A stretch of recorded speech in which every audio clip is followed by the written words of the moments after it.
All right. Matthew 24, starting verse 1. And Yeshua went out and departed from the temple, and his disciples came to him to show him the buildings of the temple. And Yeshua said unto them, See you not all these things? Verily I say unto you, there shall not be left here one stone upon another, that shall not be thrown down. And as he sat upon the Mount of Olives, the disciples came unto him privately, saying, Tell us, when shall these things be? And what shall be the sign of thy coming, at the end of the world? And Yeshua answered and said unto them, Take heed that no man deceive you. For many shall come in my name, saying, I am Messiah, and shall deceive many. And you shall hear of wars and rumors of wars. See to it that you be not troubled. For all these things must come to pass, but the end is not yet. For nation shall rise against nation, and kingdom against kingdom. And there shall be famines and pestilences and earthquakes in diverse places. And all these things are beginning of sorrow. Then shall they deliver you up to be afflicted, and shall kill you. And you shall be hated of all nations for my name's sake. And then shall many be offended, and shall betray one another, and shall hate one another. And many false prophets shall rise, and shall deceive many. And because of iniquity shall abound, the love of many shall wax cold. But he that has endured unto the end, the same shall be saved. And this gospel of the kingdom shall be preached in all the world for a witness unto all nations, and then shall the end come. Why did Yeshua give his disciples a prophecy about the end times? And what can we learn from it? In Matthew 24, Yeshua speaks of future events. Yeshua prophesies quite clearly the fall of the temple in Jerusalem. In Matthew 24, verse 2, that actually happened around AD 70, and with it came the end of the era of the temple. But he also prophesied the end of the world too.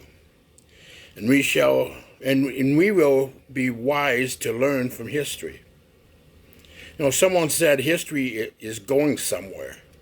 It's not meaningless, it's not random, and it's not eternal. There will be a real end just as there is a real beginning. And at the end of it, you will find Yeshua Messiah. History is, in a real sense, Yeshua's story. He made the world. He came to dwell in it. He will return at the end of history to wind it up. In John chapter 1, verse 1. In the beginning was the Word, and the Word was with Elohim. And the Word was Elohim. The same was in the beginning with Elohim. All things were made by him, and without him was not anything made that was made. In him was life, and the life was the light of men. And the light shineth in darkness, and the darkness comprehended it not. There was a man sent from Yahweh, whose name was John. The same came for a witness, to bear witness of the light, that all men through him might believe. He was not that light, but was sent to bear witness of that light. That was the true light, which lights every man that comes into the world. He was in the world, and the world was made by him, and the world knew him not. He came unto his own, and his own received him not. But as many as received him, to them gave he power to become the sons of Yahweh, even to them that believe on his name, which were born not of blood, nor of the will of the flesh, nor of the will of man, but of Elohim. And the Word was made flesh, and dwelt among us. And we beheld his glory, the glory as of the only begotten of the Father, full of grace and truth. We can learn from history, and we live in the present. But why did Yeshua bother to tell us about the future? First is to warn us so that we are not led astray by false prophets. There's always been a natural tendency for people to attract by prophetic utterances about the future. In the late 19th century in America, there was a enthusiasm for such prophecies, predicting the actual date for Messiah's second coming. One such prophet was the Adventist leader William Miller. He was born in 1782 and died in 1849. And it is in his movement that both the Jehovah's Witnesses and the Seventh-day Adventists find their roots. Miller's first predicted that Messiah would return on the 21st of March, 1842. But then he revised the date to April 3rd in 1843. You might have thought that the movement would have died, but it didn't. Rather, it continued to grow. Miller decided to recalculate his date for the second coming and soon publicized a new date, April 18th, 1844. When the Messiah did not show up on that date, there was again frustration, and some followers left the Adventist ranks. Undeterred by these failures, Miller came up with a third date of the 22nd of October, 1844. As doomsday approached, the Millerites began to prepare. One account notes that fields were left unharvested, shops were closed, people quit their jobs, paid their debts, and freely gave away their possessions with no thought of repayment. William Miller himself began peddling white ascension robes to the faithful, many of whom waited for the miraculous event in freshly dug graves. But as we all know, the second coming did not occur on the 22nd of October, 1844. Yeshua is eager to spare his followers the pain of the letdown that false prophets bring and the real sense of loss that accompanies it. And the second reason Yeshua gave this prophecy was to remind his church that he wants us to keep his mission in the forefront of our hearts and minds. Yeshua summed up the end times like this: "And this gospel of the kingdom will be preached in the whole world as the testimony to all nations, and then the end will come." The primary goal of the church is to preach the message of the kingdom of Yahweh, and not to be sidetracked by idle speculations. We need to keep our eye on the ball. But the third reason I believe Yeshua gave this prophecy was so that we could be ready for the events when they come.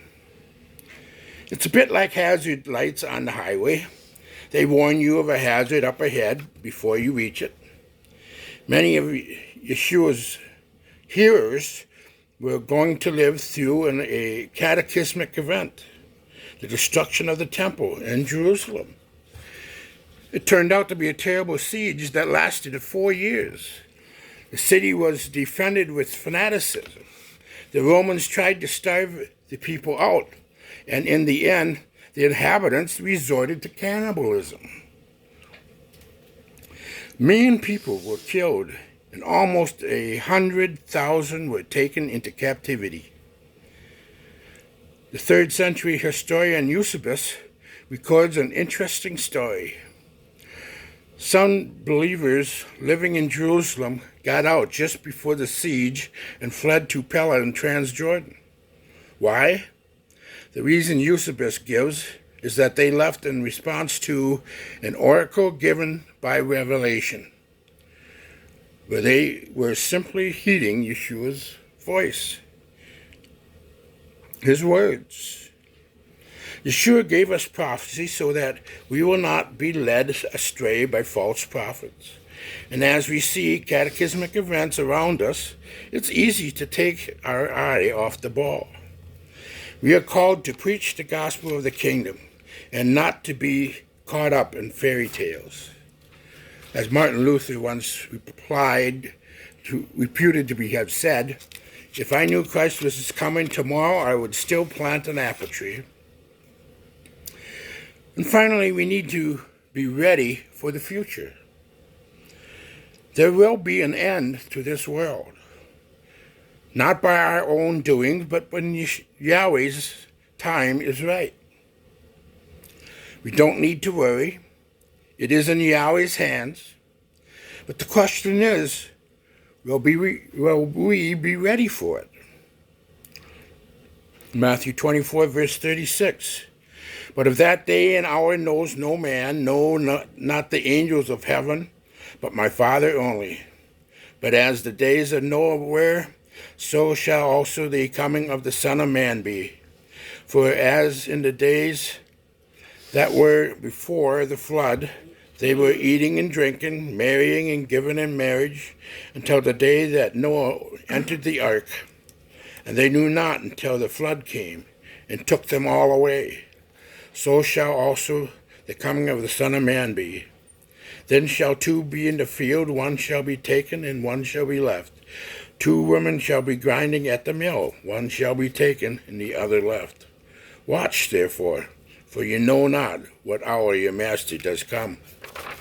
But know this, that if the good man of the house had known in what watch the thief would come, he would have watched, and would not have suffered his house to be broken up. Therefore be you also ready, for in such an hour as you think not, the Son of Man comes. So how should we live in the end times? Therefore keep watch, because you do not know on what day your master will come. Matthew 24, verse 42. Now at the start I told you about the Adventist leader William Miller and his movement. So just to recap, Miller first predicted that Christ would return on the 21st of March. Then he revised the date to April 3rd. And over 3,500 of his followers jammed the Boston Advent Temple, only to be disappointed. You might have thought that the movement would have died, but it didn't. Rather, it continued to grow. Miller just decided to recalculate his date again. The second coming would soon be publicized April 18th, 1844. Then the Messiah did not show up on that date. There was again frustration. Undeterred failures, Miller came up with a third date on 22nd of October, 1944. The date was publicized in the Millerite publication True Midnight Cry. And this third date surprisingly rallied his followers. They began to spread the news of the new date of the second coming with an enthusiasm that had not been seen before. Churches which did not accept this message were denounced as agents of Babylon and the devil. Despite opponents from established mainline religious groups, thousands of people, including clergy, began to defect to the Millerite cult. As doomsday approached, the Millerites began to prepare. As I said before, fields were left unharvested and shops were closed and whatnot. Huge press runs of the Advent publication, like the Midnight Cry, warned the public that the time is short. Prepare to meet thy God, and the Lord is coming. William Miller himself began peddling white ascension robes, and I think it's funny.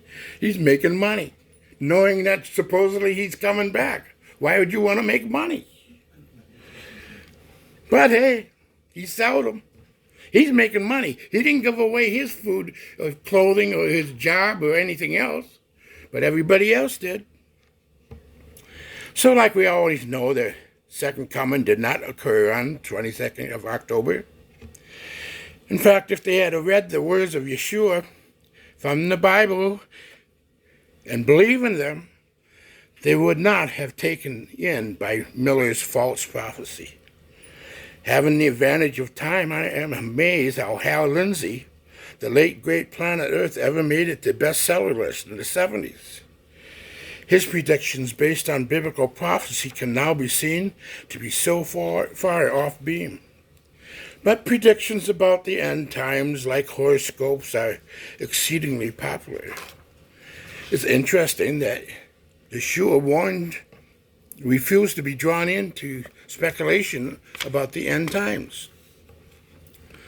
So what are we supposed to do about the end times? We are simply to be ready. For Yeshua, speaking about the second coming, said in Matthew 24, verse 36, "But of that day and that hour, no man, no, not even the angels of heaven, but my Father only." And then Matthew 24, verse 42, "Watch therefore, for you know not what hour your master does come." It is the time we look forward to Messiah's second coming. But as I thought on the meaning of his coming, I found myself drawn to three ideas in the gospel passage, ideas that I think are useful to reflect on. First, he is really coming back. Remember, Yeshua's coming to this earth 2,000 years ago, lived a sinless life, and was put to death. Rose 3 days and 3 nights later. The first of these ideas is that we can look forward to his second coming in glory one day. That's something special to look forward to. Yeshua, speaking about his second coming, in a parallel passage in Mark, said in Mark 13, verse 26, "And then shall they see the Son of Man coming in the clouds with great power and glory. And then shall he send his angels, and shall gather together his elect from the four winds, from the uttermost parts of the earth to the uttermost parts of heaven." You notice it's not a secret when he's coming. Everybody's going to see him. And you also notice in the next verse, his angels are coming to pick us up. You don't listen to somebody say that he's over there in Jerusalem and you sell everything and go over there like the Millerites did. It said, "Then shall he send his angels and shall gather together his elect from the four winds, from the uttermost parts of the earth to the uttermost parts of heaven." Our great hope is that he will come again. He will usher in a new heaven and a new earth, where there will be no more tears, no more suffering, and Yeshua himself will be the light in our midst. Revelation 21, verse 1. "And I saw a new heaven and a new earth. And the first heaven and the first earth were passed away. There was no more sea. And John saw the holy city, New Jerusalem, coming down from Yahweh out of heaven, prepared as a bride adorned for her husband. And I heard a great voice out of heaven saying, 'Behold, the tabernacle of Yahweh is with men, and he will dwell with them, and they shall be his people, and Yahweh himself shall be with them, and be their Elohim.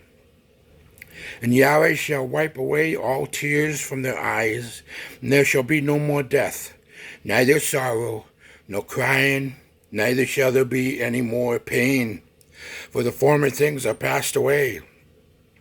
And he that sat upon the throne said, 'Behold, I make all things new.'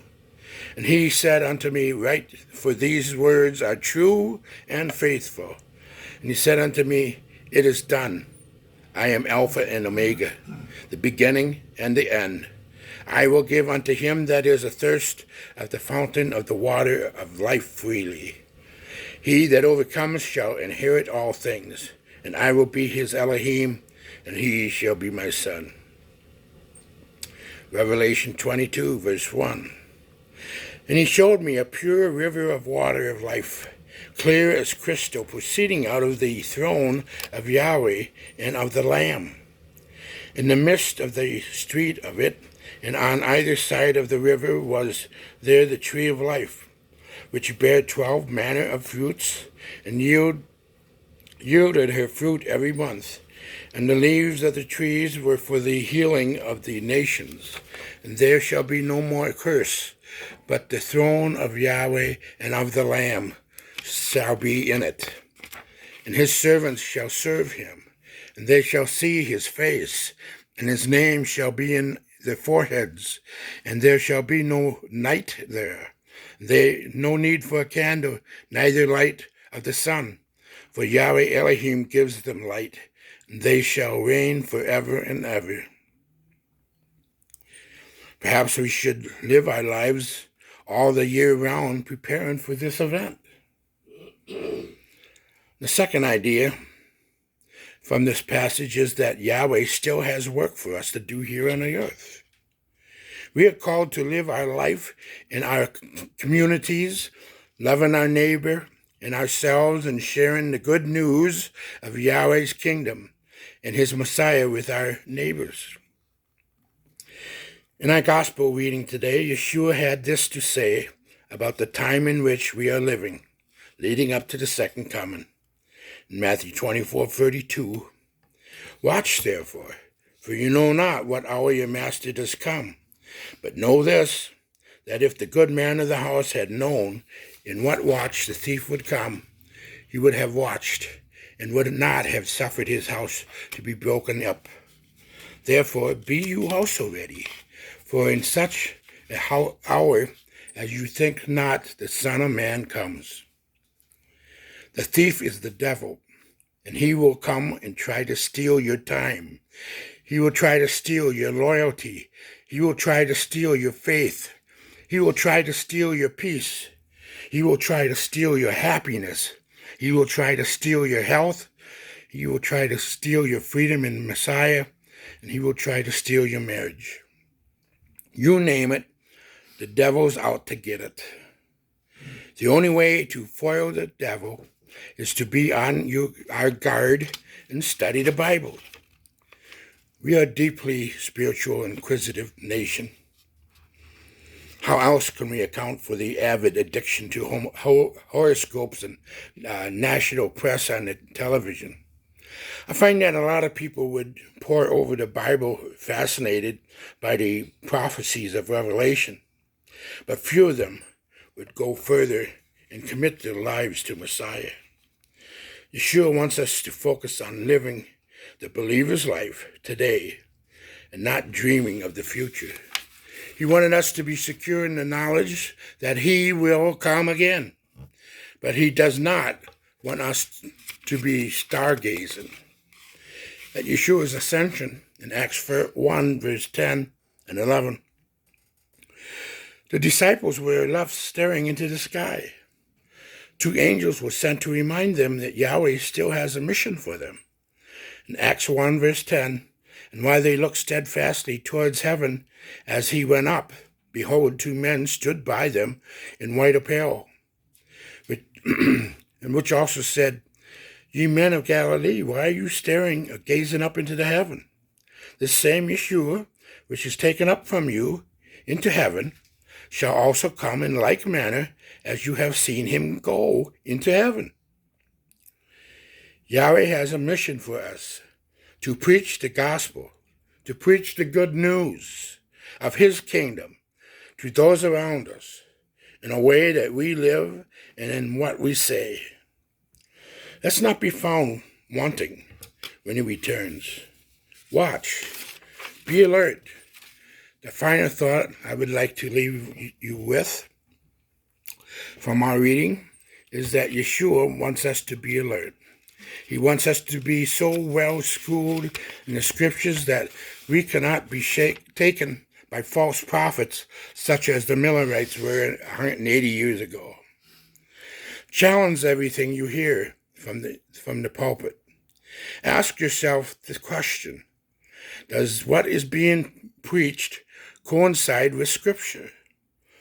This gospel message is a challenge to carefully mull over what we hear.